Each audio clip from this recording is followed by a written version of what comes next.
Marie, on revient ce matin sur l'affaire des pizzas Buitoni qui a permis de mettre en lumière un syndrome méconnu jusque-là, le SHU. C'est un syndrome grave d'intoxication alimentaire qui fait des dizaines, sans doute des centaines de victimes chaque année. Des familles vous ont justement contacté, Marie, pour que les autorités s'emparent de ce problème. Et parmi ces victimes, nous avons recueilli avec Anne-Lydia Tolinki le témoignage de Catherine.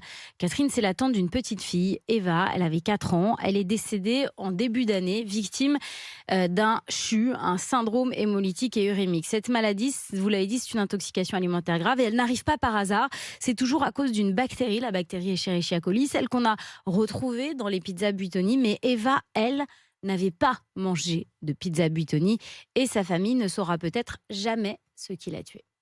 C'était une petite fille qui était pleine de vie et du jour au lendemain, tout s'arrête. C'est un cas isolé. À partir du moment où c'est un cas isolé, les investigations ne se poursuivent pas. C'est scandaleux. On est en droit de savoir quel est l'aliment qui l'a tué.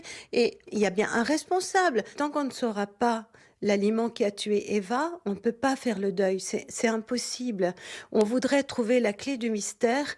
Et on voudrait enfin que les enquêtes sanitaires s'occupent des cas isolés. Stop aux cas isolés. Poursuivez les recherches, s'il vous plaît. Nous sommes dans une souffrance extrême. Aidez-nous, s'il vous plaît.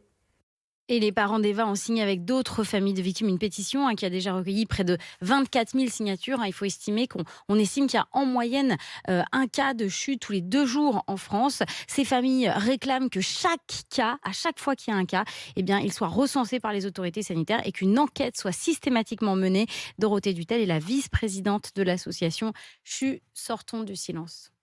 On a découvert, nous, qu'il n'y avait que 34 établissements hospitaliers qui remontaient cette information-là, qui sont volontaires. Si on devait vraiment avoir tous les établissements hospitaliers et une déclaration obligatoire de la maladie, ce pour quoi on se bat, on aurait certainement 3 fois la quantité de SHU qu'on connaît aujourd'hui, quoi. Il est certain que si une enquête était obligatoirement menée dès le premier cas, les industriels ou les producteurs seraient beaucoup plus sensibilisés et feraient beaucoup plus attention à ce qu'ils mettent sur le marché. Il faudrait faire quoi concrètement, Marie? En fait, ce serait très simple. Il suffirait d'inscrire la maladie sur la liste des maladies à déclaration obligatoire, comme la légionellose, par exemple. Ça permettrait que l'information remonte et que des alertes soient lancées plus rapidement. Avec cette procédure, une quarantaine de victimes auraient pu être évitées dans le scandale Buitoni. C'est ce qu'estime l'association. L'association qui a écrit une lettre au ministère de la Santé pour qu'il s'empare de cette question.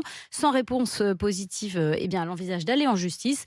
Nous aussi, on a contacté le ministère de la Santé qui assure qu'il entend l'inquiétude légitime des familles et qu'il va, je cite, engager une réflexion pour évaluer les pistes pour mieux surveiller et suivre les cas de syndrome hémolytique et urémique en France. Merci, Marie.